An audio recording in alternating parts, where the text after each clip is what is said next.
Hey, Dominic. Hey Jenna, how I'm you feeling doing? better. I'm feeling so much better. This Oh, morning was not cool. I still have seasonal allergies, but man, this morning I was stuffed. you were terrible yesterday. You sounded terrible. Yeah, no, I really I I was get really, concerned. really bad al it's the one bad part about living around so many trees. I love the Hmm. trees, but I hate the pollen. Well, I'm Uh, glad you're feeling better as you Sorry. The nose wiping is going to happen it's periodically. It's just I feel you. All all right. right. Let's start the show. Hi, I'm Jenna, And I'm Dom, and we're both award-winning journalists. who've recently been laid off. Our industry is experiencing a seismic shift, and it's shed a lot of really good journalists. So, where does that leave us? Well, we're definitely laid off, And we're looking for new jobs, looking for what's left of the industry, and what to do next. and we're looking at all of it. So, if you're a fellow laid off journalist, a working journalist, or someone who admires the craft, we're looking to build community. Develop new skills, and try to figure out what just happened. Welcome to Laid Off and Looking.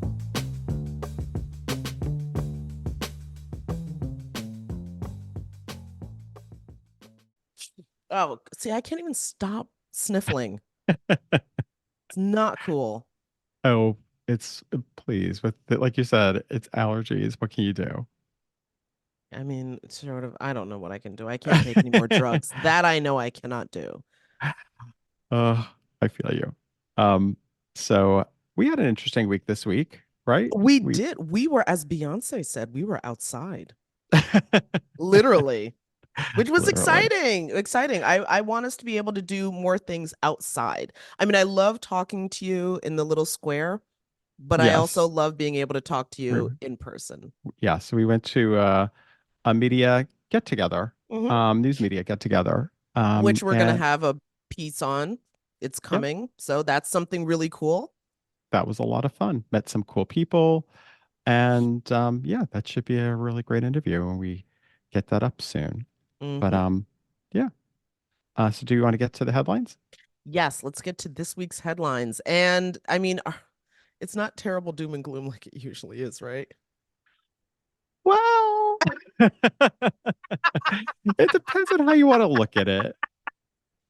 You know, Well, we're not it's doing not layoffs, but it's not we're layoffs. talking about the reasons, part of why the layoffs keep happening. Exactly. It's not. So this was from the Associated Press. The Okay, headline reputable news was, source. yes, the headline was news organizations have trust issues as they gear up for another election. And basically, it was the Associated Press um, and the Associated Press, it's the NORC Center for Public Affairs Research. They got together and they conducted a poll. And it says that about half of Americans, 53%, say they are extremely or very concerned that news organizations will report inaccuracies or misinformation during the election. And 42% are worried that news outlets will use generative artificial intelligence, AI, to create stories. It's really, I mean, I think it goes to the point of how much trust people have in journalism right now at this It point. does. It's like it's very I think it's very, very critical and important about the trust factor, but it Hmm. also speaks to the way that this business is run because Hmm. you and I both know there's more than a few people who are, in charge of news organizations who are just like, wait a second, I don't have to pay somebody. I can just get a computer to do it. And that's part, I mean, that's a factor in it, is that AI and AI program is cheaper than a person who needs healthcare and retirement. So I And would it like depends. to say that it's not gonna happen, but And it's also the way in which people are getting their news. So if you're, they mention over here, younger people, those under 30, are more likely to get election news. So this specifically was about election news, but from social media or friends or family, as they are to get it from national or local news outlets, that kind of tells you a little bit too of how you're getting it isn't, that is part of what is, makes it, a reputable news organization versus, something that's sort of being passed on, where misinformation and disinformation can happen. So that Well, was yes, but I mean, just in people's defense, misinformation and disinformation has gotten really well cloaked and isn't all that easily mm-hmm, discernible. Like, I mean, there's stuff hmm that I've had to give a second look to be like, like, you know, when something feels off, but you're not quite sure why. yeah. Had I not been doing this for a living for so many years, I probably just would have been like, oh, that's a thing. I saw something online. It was actually with the News Literacy Project where they showed a bogus headline that was with the New York Times. And it was basically how the New York Times, it was something about Mr. Beast and who's a social media personality and some kind of contest he was holding. And it looked like a real New York Times headline. But then when you went back and they typed that in the New York Times search mode, they didn't find it. So it's just sometimes you see something and you can get so caught up in it and But not here's the realize. thing, in the time that you just explained that to me, yeah, I've shared that incorrect headline to like four or five of my Exactly. friends. Oh my God, did you see that? Like, yeah. Um, yeah. That I mean, I get why people are concerned about that. And then Yeah. um, but being able to discern what is a headline versus what isn't, or what is a reputable news source and what isn't, is becoming unbelievably critical.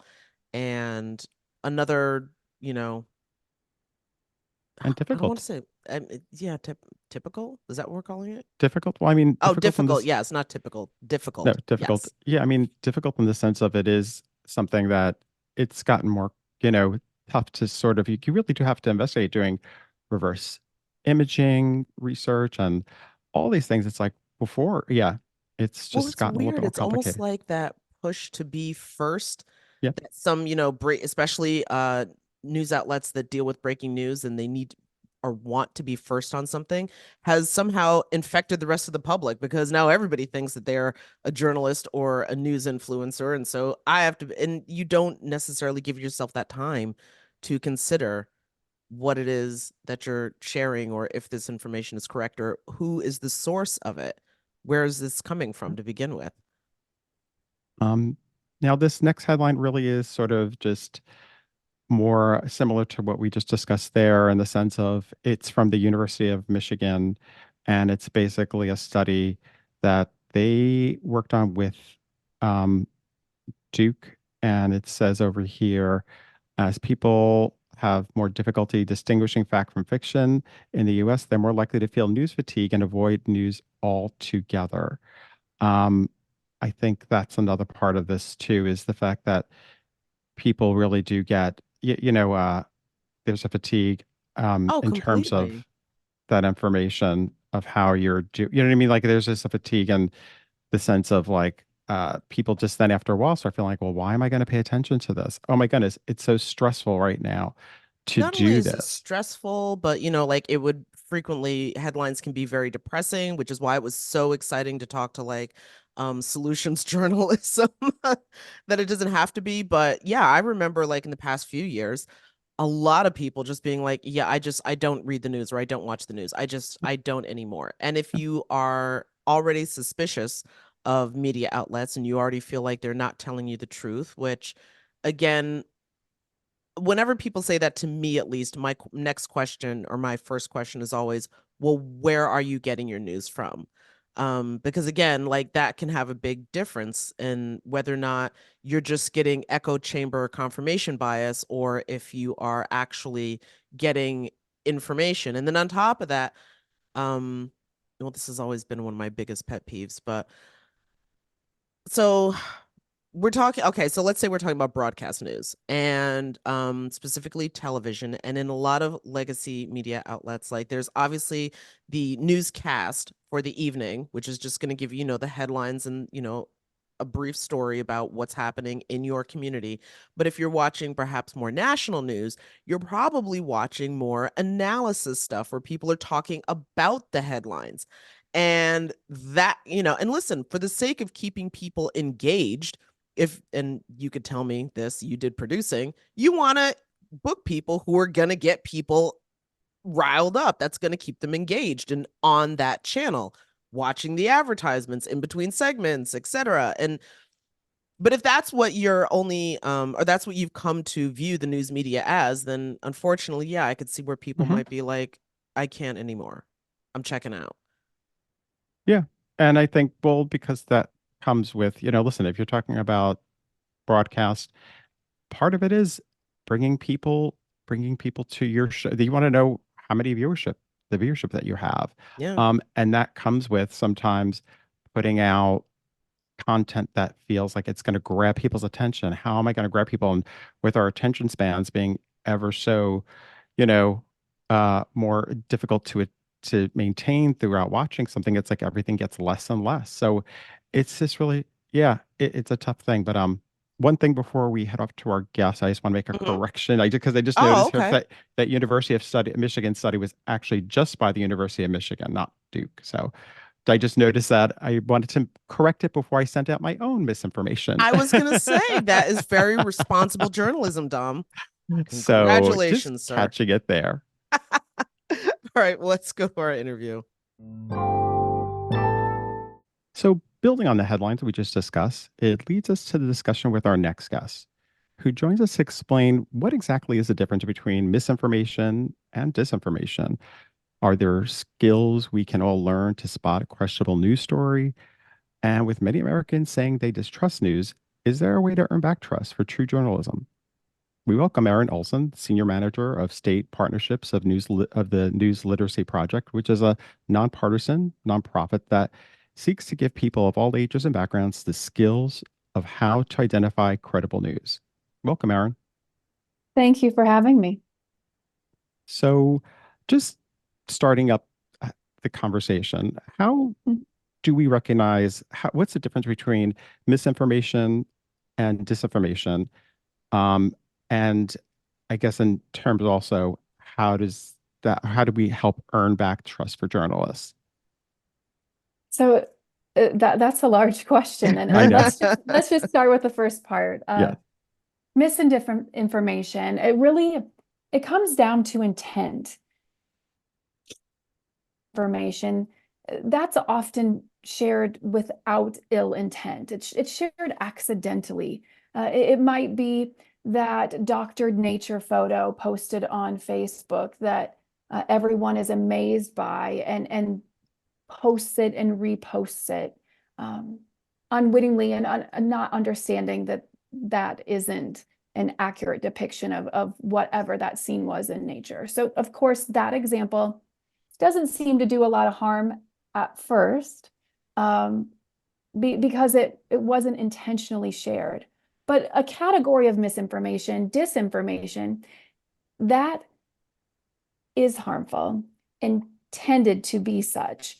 It's deliberately created for the purpose of misinforming, for the purpose of causing harm, to make one entity appear better than the other, to further one's agenda. And so either way, no matter the intent, which we know is really hard to infer, uh, it's still misinformation. And so while there is a difference, I think it's important to note that even what seems to be harmless, like that nature photo, depending on our social spaces algorithm, that might invite harmful content into our feeds because we've interacted with something that wasn't real. Now, the second part of your question, uh, thinking about how do we earn back trust? Um, uh, I'm going to simply answer with transparency. I think that's a first step, which we see reputable spaces and places sharing the process, having even on their home pages, who are the creators, what's the byline of that writer, who sponsors, who all of that about information is helpful in that trust. But I think that transparency aspect is important, as well as just the general public knowing more about journalism itself, and that journalists adhere to standards. I think that's an important aspect. And so perhaps, educating the general public more about those standards that journalists do follow. And I do want to get into what exactly are those standards, because again, there's always that question of what is real journalism and what isn't. But I wonder if there's become a level of, I don't know, personal semantics when it comes to misinformation and disinformation. We've seen over the past few years definitely a rise in both. And when people get called out saying, well, no, no, no, no, that wasn't what you're claiming it is. It wasn't misinformation. I wasn't intending to misinform. You're putting words in my mouth, or you're putting your agenda on what I put out there. How do people begin to navigate something that is so clouded and confusing sometimes? I think what you just said, because it is so clouding and confusing. We are in this complex landscape, trying to navigate the flood of information, misinformation, and disinformation that enters our feeds. And so we got to get back to strategies. I'm going to say that that's what we have to equip ourselves with, the strategies to maybe hone those skills to critically think about what comes into our feeds. Because when you think about the times that people are interacting with information that is cloudy, that is mis or disinformation, we might not be in the mindset to critically think, because we're doom scrolling, or we're just passing time in a waiting room and seeing all that enters all those social spaces. And so I think we have to make habit to question what we see, what we read, and then employ those strategies that journalists employ. And that's fact checking, check sources, take a beat, pause. If something triggers us, well, that's a tactic, and have that awareness to just pause. Is this legit? And then take a few moments to do that lateral read, to fact check. And it really doesn't take a lot of time just to investigate. But again, we have to amp up those skills to make them habit, so we do interrupt that doom scroll. We do interrupt that passive absorption of whatever enters the spaces that we're frequenting. So, we can critically think about what we're encountering.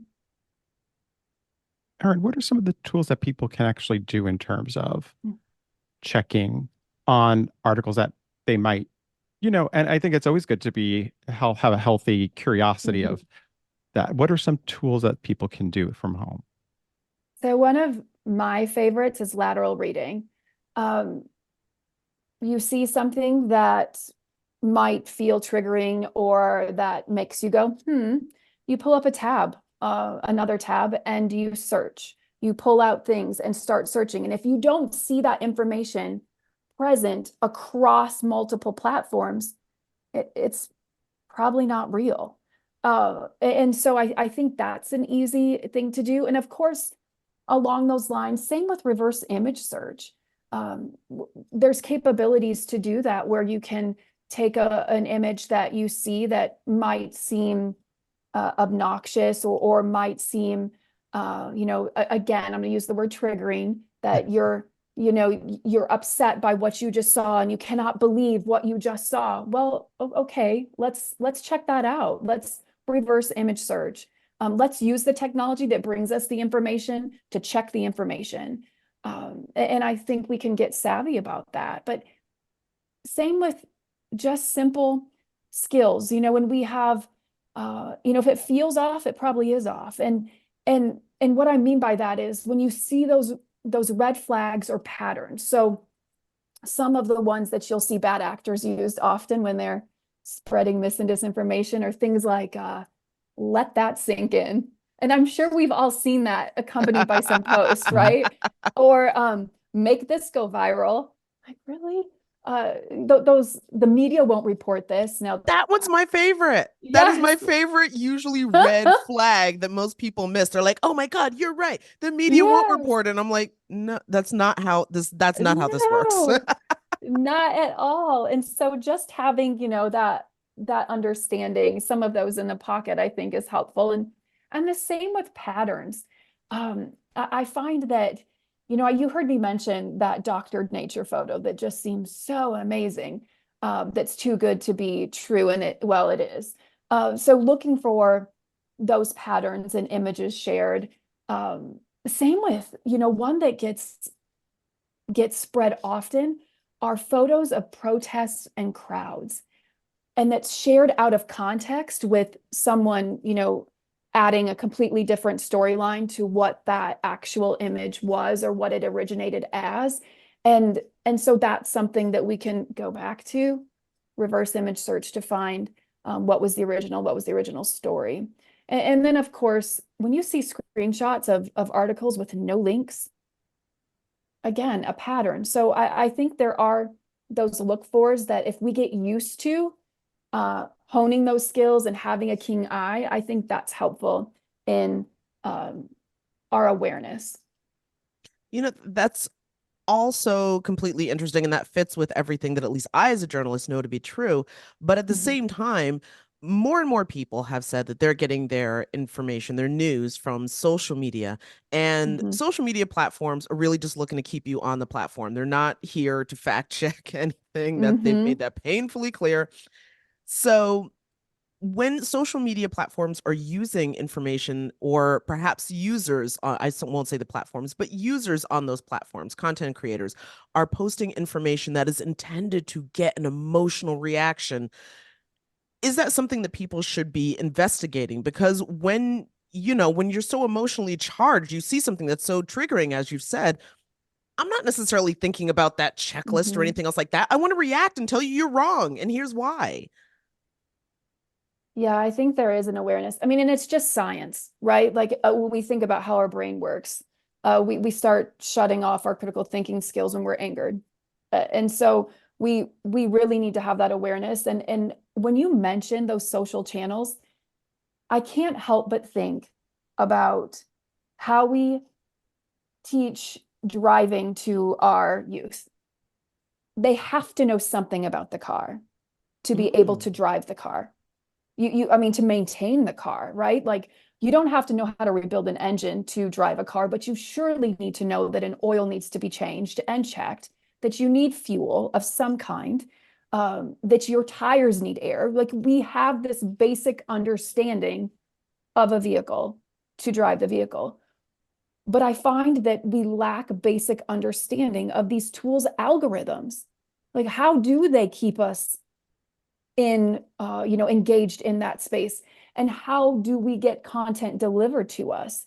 I think that's an important learning as part of news and media literacy, that we understand how the thing works enough to know and have that awareness that, I mean, just like Google, I'm going to simplify this, but where you are physically, where you've been in the digital space, and how much time you spent there will impact your search return. Do all of our students understand that the first thing that appears isn't the best thing?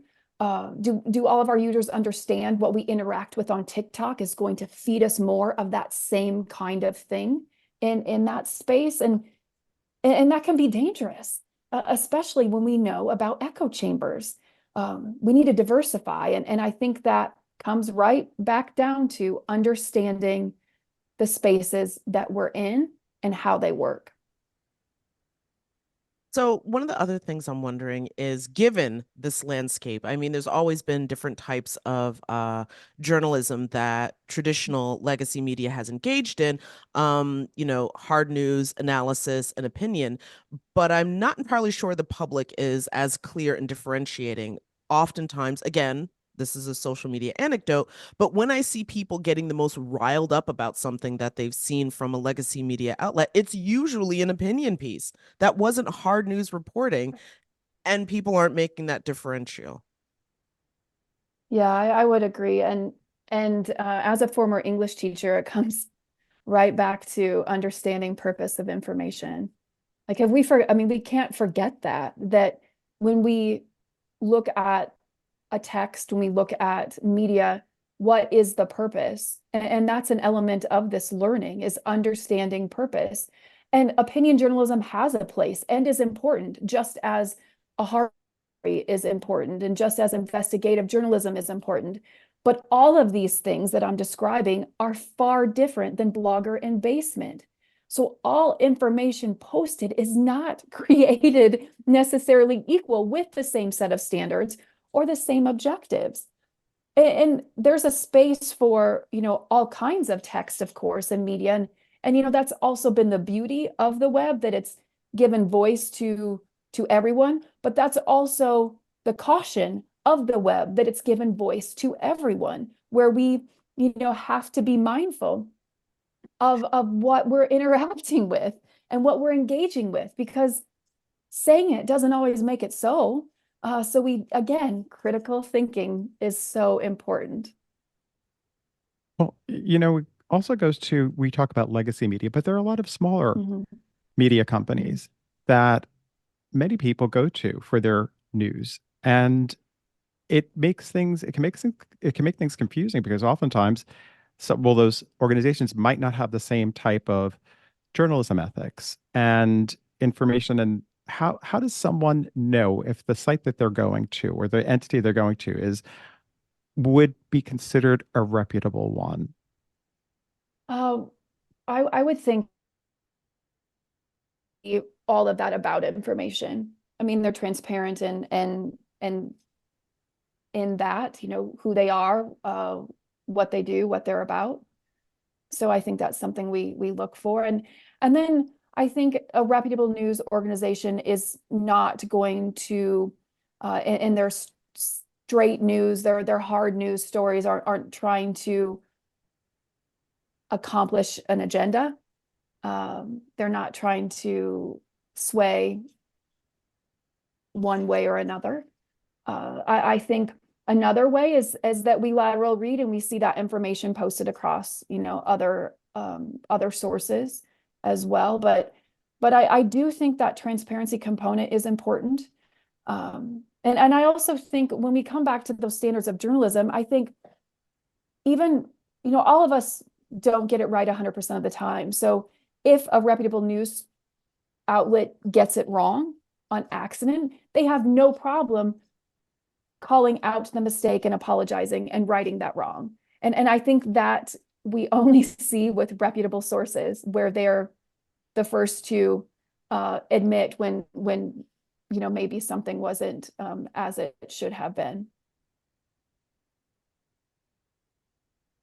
Um, Also, I guess, everything we're discussing here, for people who are consuming news, it's a lot of work. And I think some Mhm. people could be sort of feel a little bit intimidated after all. It's like, well, can I trust anything?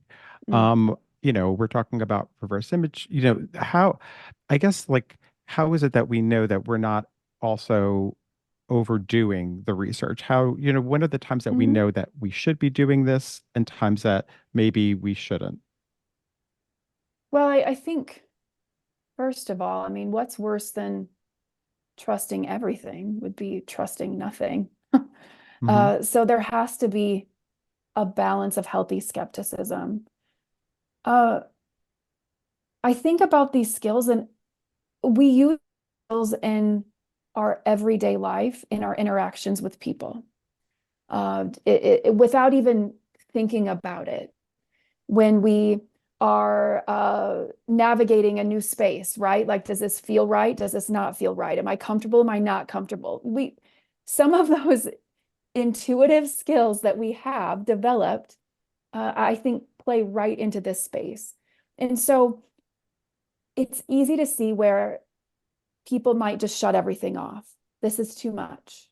I'm going to avoid all information because none of it's true. That extreme, but that's not how we get better at doing exactly what I'm talking about. We get better and it becomes natural when we practice it, when we make this habit. And that's why I think early education is imperative to this quest.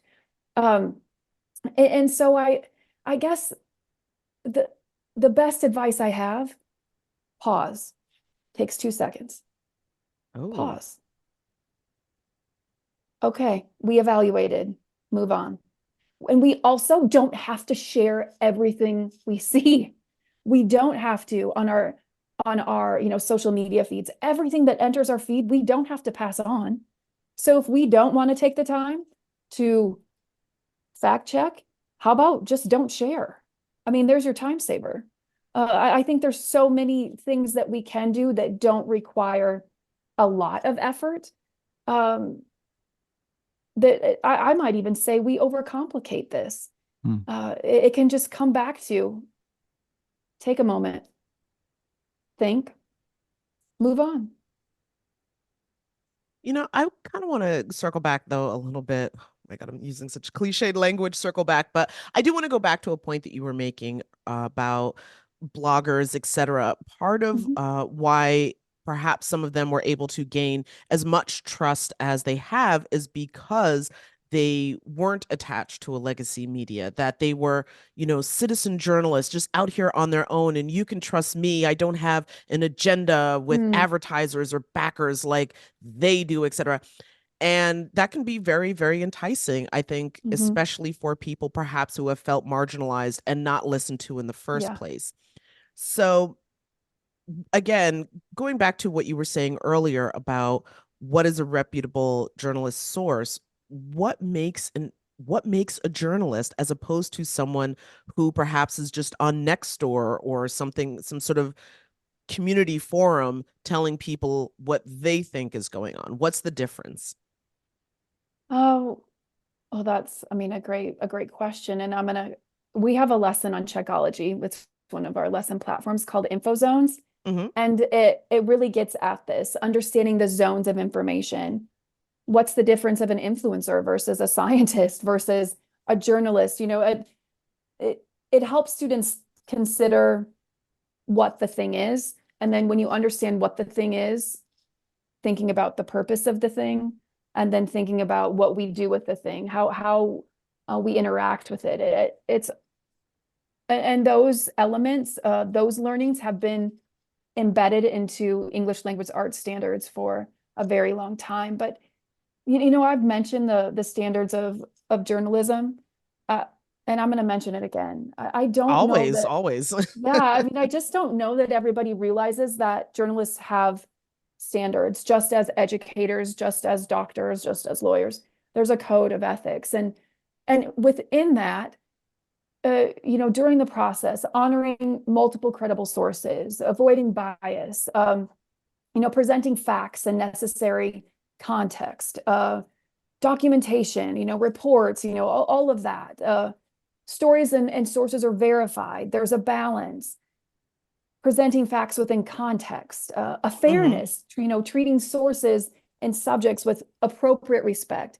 Uh, those elements are evident within the context of what journalists are doing. Um, and they went to school for this.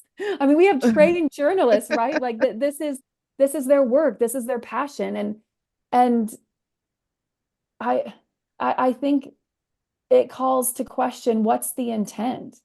Like I want to know, like when people are telling me and drawing attention to what they're writing, well, what's your intent? What do you want me to do with this? What do you hope to accomplish? What do you want your audience to do? There's a far different, cry from I'm informing my audience so they can make the best decisions about their life for their life. And I want them to be informed versus I want to influence them, um, to very different purposes. That, my God, just that alone brings up so many questions for me, but I will focus on one. And that is, how responsible are we as journalists to hold each other accountable? Because when you were talking about the ethics, and I've Mm, mentioned this before, it's kind of an honor system. It's not like you're licensed as a journalist, and if you violate those ethics, you lose your mhm. license. It's really like on my honor, I will try. And so when there are other people in the field, sometimes in the same, press room as you, who are not adhering to the, do we hold any responsibility to holding each other ethically responsible? Or is that a thing where, like, it's not for an individual reporter to do, but perhaps for legacy media outlets to hold other legacy media outlets? I feel like that's part of where the confusion falls in, because you can have people who are here to, in a press room, for example, who are there to write propaganda, to be perfectly frank, and then people who are there to just get whatever the information is that's being delivered and disseminate accordingly.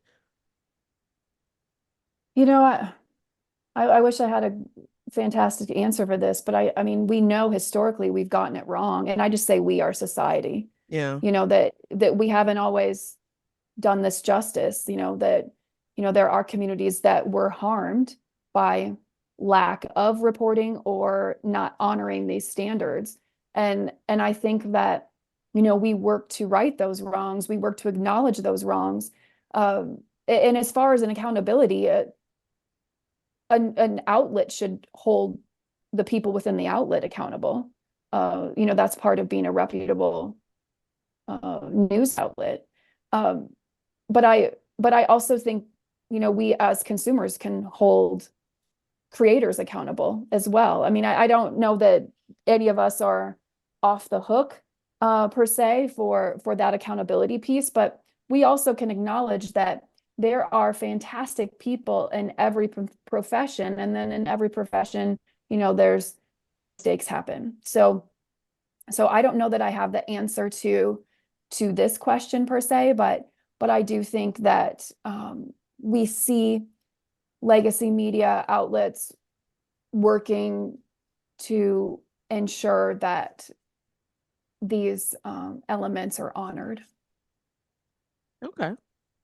And, as technology develops and, there's a lot of concern from people about AI and how if it's being used in journalism, how is it being used? Is there a place for it? And also how transparent should reporters or media companies be in terms of if it is being used? Well, transparency with any source is important. That's true when we talk about AI.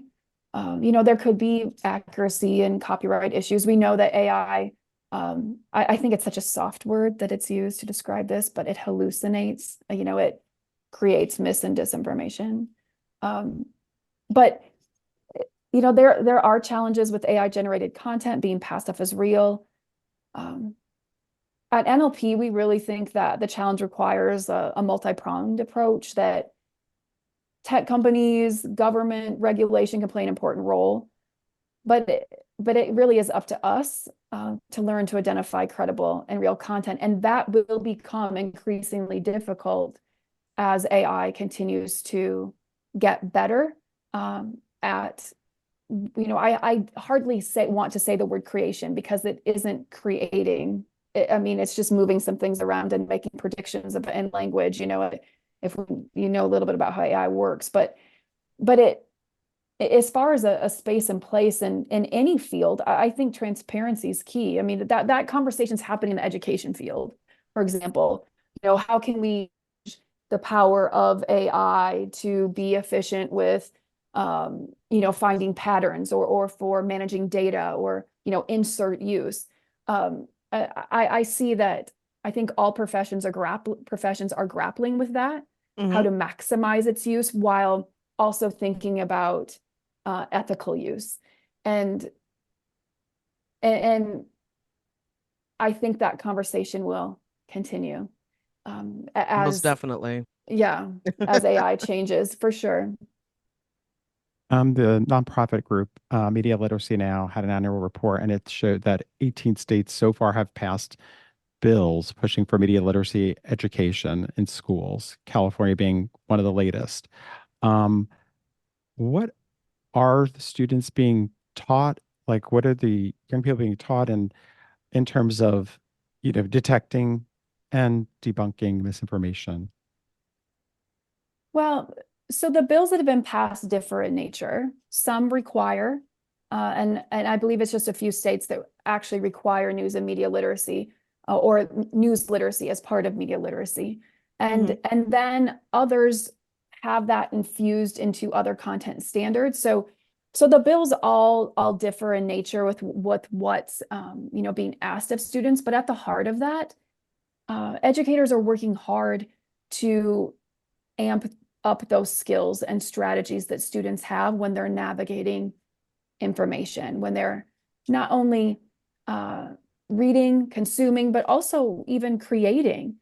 So, you've heard me mention it already during our time together, but this requires skill building, and I sincerely appreciate that, because this is about not teaching or telling students what to think. It's helping them and thinking about how to think about the information that they interact with. And simply it comes down to, analyzing, evaluating, interpreting, understanding responsibility. And I'll repeat that, understanding responsibility that we have when with sharing, with creating information. And all of this that we talk about is not hopeless. And I think that's a message with education, because through learning, through thinking, we can help stop the spread. It can stop with us. We don't have to push on what enters our feed to cause more harm. And so I think that the skills that, educators are focusing on, they're attaching that to, their civics courses, their ELA courses, library and media science courses. They have elements of this identifying, evaluating, utilizing credible information. And so I do appreciate that educators, have the opportunity to infuse instead of feeling like something is an add-on, because we know no matter what profession we have, we encounter information. It's in every facet of our life, as I see news and media literacy as part of all the spaces and places in our education system.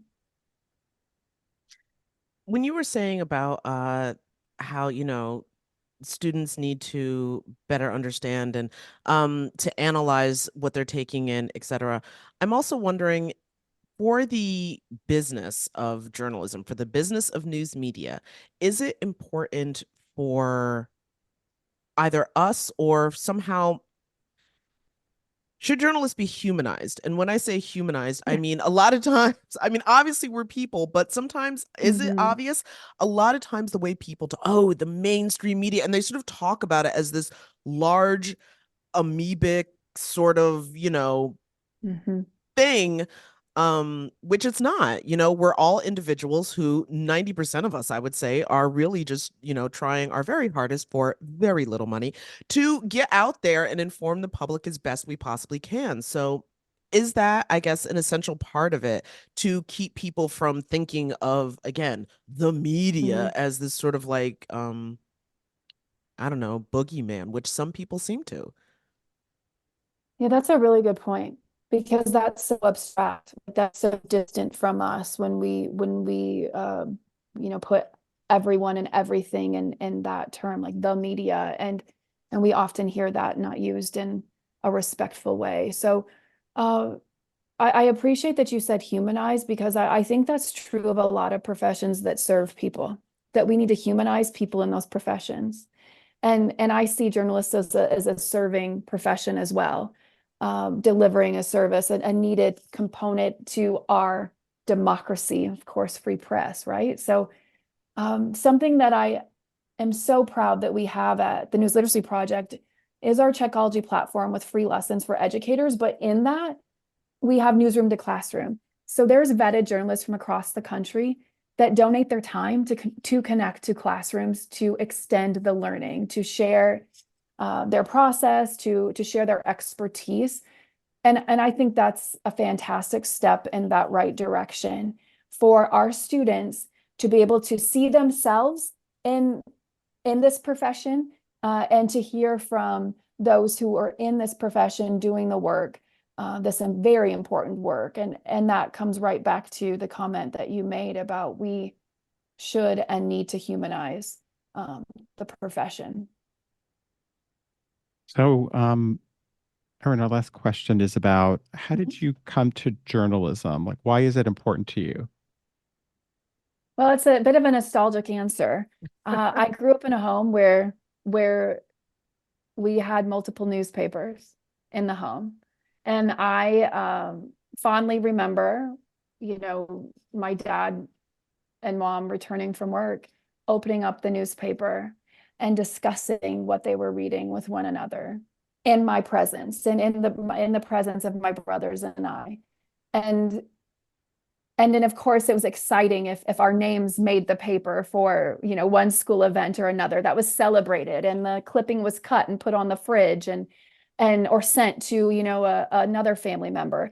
So there was something beautiful about that, because I think back and I learned how to engage in discourse by listening to my parents have productive conversations around what was happening in our community. Um, I got to witness their love of reading, their love of news, their respect for journalism, from a young age. And the same is true of the radio, listening to the radio, to the news in the car, as well as watching the evening news. And the same conversations ensued. So I appreciated that time, and I appreciated being part of those conversations. And I know we've, talked about when people feel overwhelmed, they avoid all of that content. They avoid the news, they avoid the newspaper, they avoid, insert outlet. And how unfortunate. Like, I feel extremely grateful that I got to be part of that experience from in my childhood and even in my adulthood. And in fact, I bring that tradition right with me into my home, where we have multiple physical newspapers. We watch the news, we talk about that in front of our children, and I think that's really important. So my love started at an early age. My love of reading, and of course my love of writing, went right into teaching English, and then that brought me here because it is important. And I have to tell you, I want for my community, I want for my family, I want for my kids the best possible life. And I think that happens when you're able to make the best possible decisions based on the most accurate information.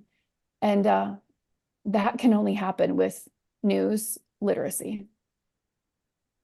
Erin, thank you so much for joining us. I just want to say I was kind of smiling while you were talking because that literally mirrors my own childhood experience and exposure to news. But so Erin Olson, Senior Manager of State Partnerships at News Literacy Project. Thank you, thank you, thank you for joining us. Thank you so much. Absolutely.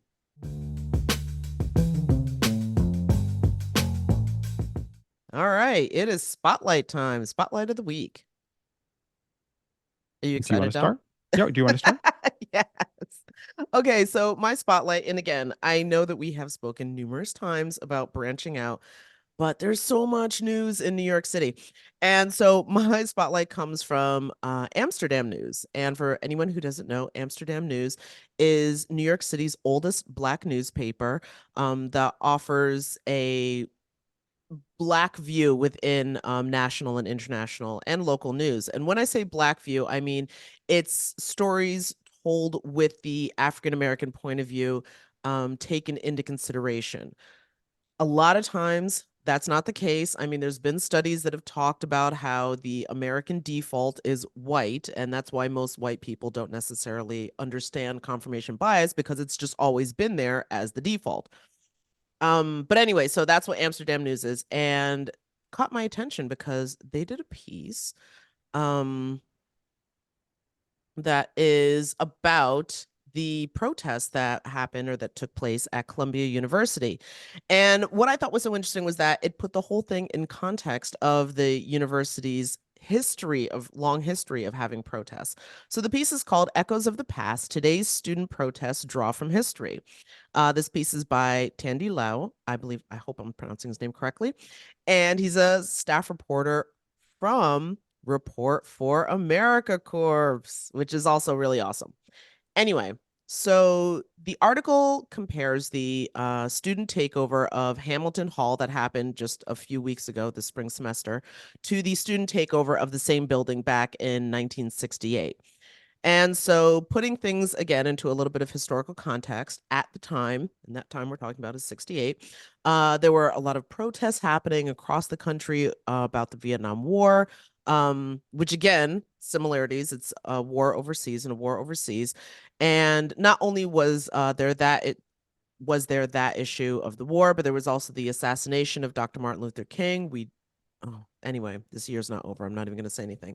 But there was also the assassination of Dr. Martin Luther King. And there was also, at the time, Columbia was considering building a gymnasium, as according to the article, in nearby Morningside Park, which is a public park in Harlem, but this gymnasium would take over, part of the park grounds and would limit the open space that's there for the public.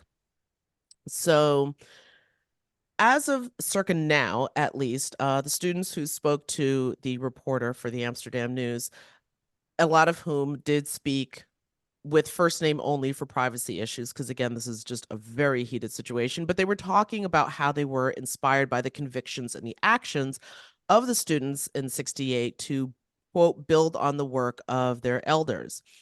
And of course, this being Columbia, they actually have a class on what took place on campus in 1968. So it's not like, these kids just pulled this out of nowhere. They actually would have had the chance to study this previous anti-war movement. And so in the retelling of the 68 takeover, the article points out that this was not a smooth process, just like what just happened.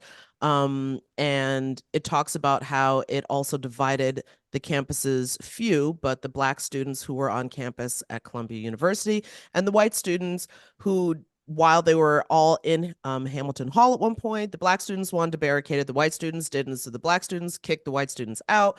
And then the white students ended up taking over 4 other buildings. And this went way deeper than I could have imagined. And this went on for a couple of days, by the way. But something else that I thought was interesting in terms of how history doesn't exactly repeat, but it rhymes sometimes, is that just like today, when New York City Mayor Eric Adams and the NYPD said that, over 20%, I think they said like 29% of the protesters were actually outside agitators. According to the Amsterdam News, their reporting from 68, their own archival reporting was showing that similar accounts were made that non-student Harlem Blacks, that's how it was phrased in 68, were at the student sit-ins on campus, basically saying that outside agitators were coming onto campus and getting the Ivy League college students riled up. And they also talk about the way that in 68, members of the Harlem community did show up on campus to bring things like, food and, resources, et cetera, to the students so that they don't starve, I guess. And it was just really, really interesting to see this whole thing put into context because, of course, when you're dealing with a breaking news situation, in real time, you're very much dealing with the here and now. But again, part of what's so important about journalism is being able to understand the larger context in which a story is taking place. And that's really what this article drove home for me. It also included, responses from the university circa now. And that was a quote from Columbia's current president, Manoush Shafiq, who said that Colombia has a long and proud tradition of protest and activism on many important issues, such as the Vietnam War, civil rights, and the anti-apartheid struggle in South Africa, all of which were issues that the students held building takeovers at Hamilton Hall and sit-ins at various different points throughout history. But the president, Shafiq, goes on to say, today's protesters are also fighting for an important cause, for the rights of Palestinians and against the humanitarian tragedy in Gaza. They have many supporters in our community and have a right to express their views and engage in peaceful protest. And at the end of the article, because it does talk about, what was perhaps what in hindsight some people say was done right, what in hindsight some people said was done wrong. Draw your own conclusions circa now, because it really doesn't give any take either side in terms of the moment that we're in right now, but it does point out at the very end that ultimately Columbia never built that gym in Morningside Heights. Now, I don't know if that's going to work for the current demands that students are making when it comes to divesting. That is a huge issue that involves a lot of funding, but it was a really, really interesting and I thought important issue because, again, nothing happens inside of a vacuum. Everything happens inside of a larger context. And that's one of the things that I find so beautiful about well done journalism is that you're able to get a fuller understanding, not just of what's happening in the moment, but the context in which it's happening. I think that's great. I think it's so important. And it's something that is lacking a lot of stories that end up Really getting is. published It because really it does is. take it also does take time. And you have to have that time to do the research. It's not something that Mm-hmm. automatically sometimes is, gets churned out in breaking news situations. You actually do need time to look at the history, talk to the people, and also get into a moment where people are, um, y- you know, the emotions aren't as high so that you can look back and see different, a little bit more nuanced. So I think that's a great story and a great one to spotlight. Um, I will just go to this. I'll make this a quick one because I know we're running tight on time, but it's I know I ran my mouth from a long time. no, but it was an important one. But this actually is a good quick one to discuss. But it's about from the University of California, Los Angeles newsroom, so UCLA. Mm-hmm. Um, and it was the article was downsizing local news contributes to crumbling infrastructure. And so now this is a study from UCLA and Duke University. So when I mentioned Duke earlier, this was the article Okay, that I so this is mentioned from. where Duke actually factors in. Yeah. Okay.